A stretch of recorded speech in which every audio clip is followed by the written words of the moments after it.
From MTN News, this is Montana This Morning. Could a new high school be coming to the Billings West End? Some local parents are trying to make it happen. It's a great idea, especially as the community grows. I think it would benefit everybody out here. Plus, a Montana community steps up to help hundreds of surprised guests. We're safe.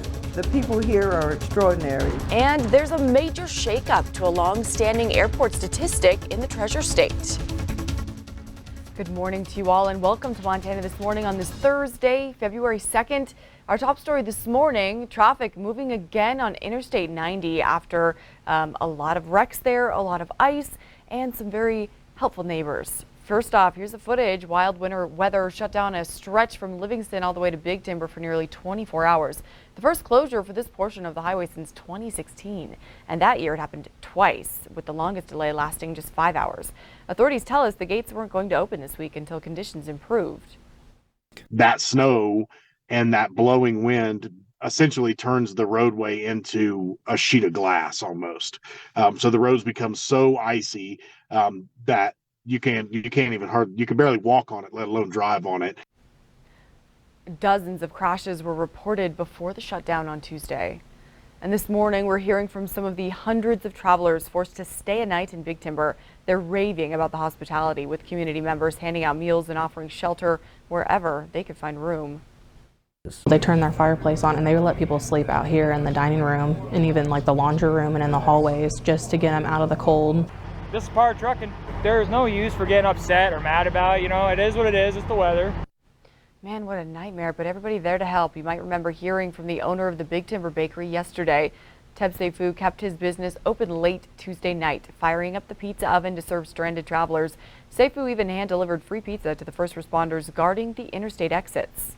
We're normally a bakery. We open early in the morning. I was here at 5:30 in the morning. We were baking fresh pastries for the day. And, I got off and I said, you know what, why not go back, open our doors, throw it out to local hotels and whatnot, and see if we can't be a help. And everybody that's come in has been very wonderful, just thankful that we did open. And glad he was there to help. We also want to let you know authorities say travel is still dangerous in that area. So if you have to travel that way, take your time and drive very safely. It's those high winds out there at that stretch of road that make it, so dangerous. Yeah, still very windy there. Still all the way through Saturday, a chance to see gusts up to 65 miles an hour. All right.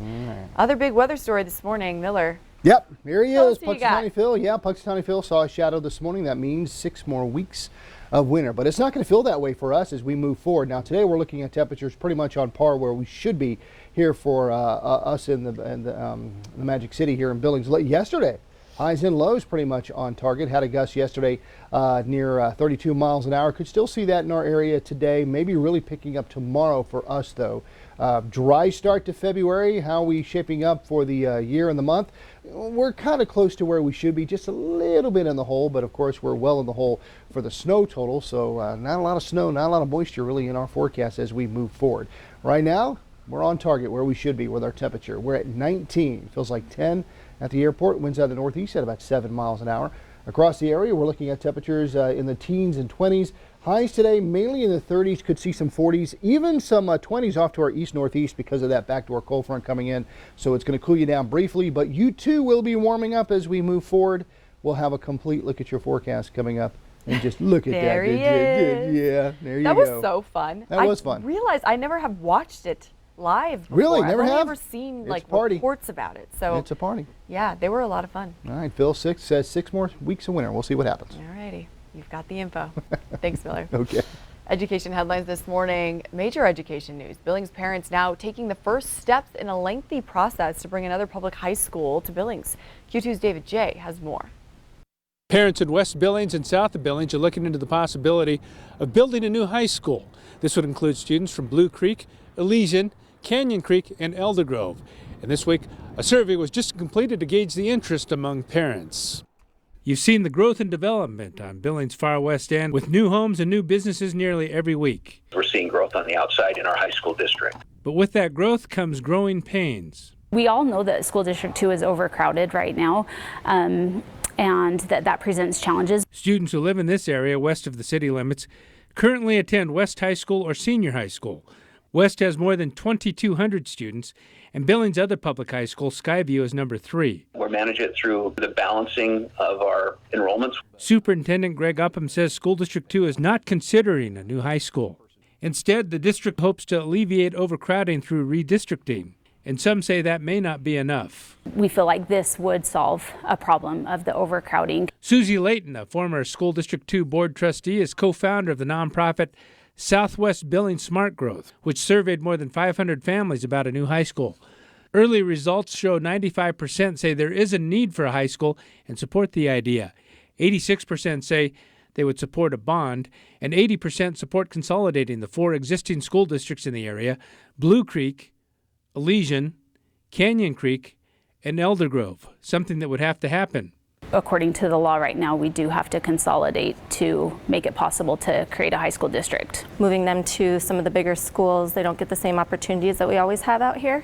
So it'd be nice to have that as well. It's a great idea, especially as the community grows. I think it would benefit everybody out here. I think it'd just be a good idea to have high school here. But the process won't be easy.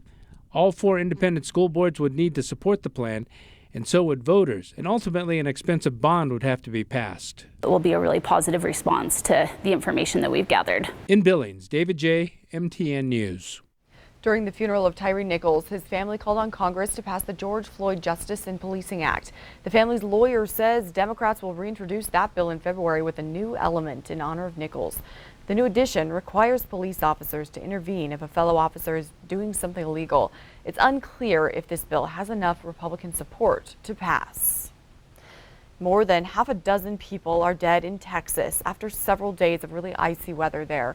CBS's Bradley Blackburn is tracking that storm as large parts of the South remain in the grip of severe winter weather. Large parts of Texas remain frozen under a thick layer of ice. The storm is blamed for hundreds of accidents in the Dallas-Fort Worth area, where conditions were too slick for cars and for those braving sidewalks, even on 4 legs. Let's go back inside. You can't walk on ice. That ice held tightly to trees. The weight snapping limbs in central Texas, crashing into cars and homes. I've been hearing branches around the neighborhood break, and I thought it was car wrecks. It took down power lines, too. Across the state, at one point, more than 350,000 were left in the dark and without electric heaters, waiting for repair crews. We decided to just pack up, call a friend, and knowing that it's probably going to start getting colder and colder as the night goes. And the weather continues to disrupt air travel. At Dallas-Fort Worth International Airport, 75% of flights were canceled. We got off to rebook another plane, and we rebooked it, and within 30 minutes it was canceled. In North Texas, many schools will stay closed today, with cold temperatures keeping ice in place. So many still waiting to thaw out. Bradley Blackburn, CBS News. Forecasters say more freezing rain today could cause even more ice buildup from Texas to Tennessee. In some places, it may not start to warm up until the weekend. We'll continue tracking that. Other headlines out of Washington: House Speaker Kevin McCarthy left his hour-long face-to-face meeting with President Biden, saying he's optimistic they'll find a compromise to raise the debt ceiling. The Speaker and his Republican colleagues insist on budget cuts before they'll vote to raise the ceiling. Democrats say it's hard to give much weight to negotiations at this stage since Republicans have yet to lay out exactly how much and what they want to cut. McCarthy said he's not going to release what he called his, quote, big plan to the media right now, but he did say they will not cut Medicare or Social Security. At the state capitol here, Montana leaders are asking for a big investment in the state's public safety budget for the next 2 years. MTN's Jonathan Ambarian takes a closer look at what they're hoping to add and why they say it's needed. On Wednesday, Attorney General Austin Knudsen said despite being a fiscal conservative, he's asking the Montana legislature for a significant budget increase because his department needs more resources to keep up with public safety needs. Simply put, we cannot keep policing in Montana like it's still 1995.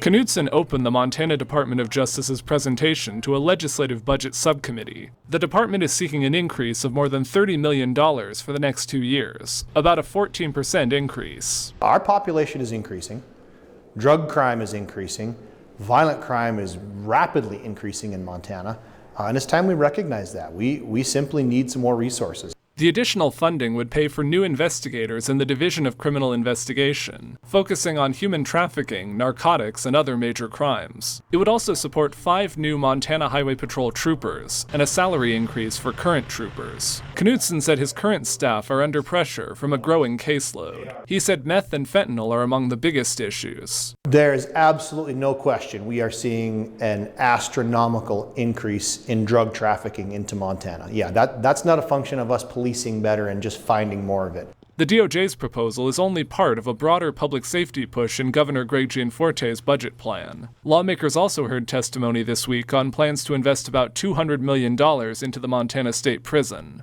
Knudsen's budget request also includes $5 million for an updated computer system for the Motor Vehicle Division, which leaders say will significantly improve wait times for customers. In Helena, Jonathan Amberian, MTN News. New this morning, operations are back to normal at Billings Logan Airport. This after a rare ground stoppage brought all flights to a halt yesterday afternoon. According to a city spokesperson, federal aviation officials ordered the ground stop, which covered a 50-mile radius surrounding the airport. This was lifted less than an hour after it went into effect. At this point, it's still unclear why all air traffic in Billings area was halted. Meanwhile, a new report finds the Billings Airport is now the just 4th busiest in the state. Used to be the 2nd busiest for years, but was just passed by Missoula and Kalispell. 385,000 passengers boarded planes in 2022. In comparison, Bozeman had more than 1 million. Missoula had more than 425,000.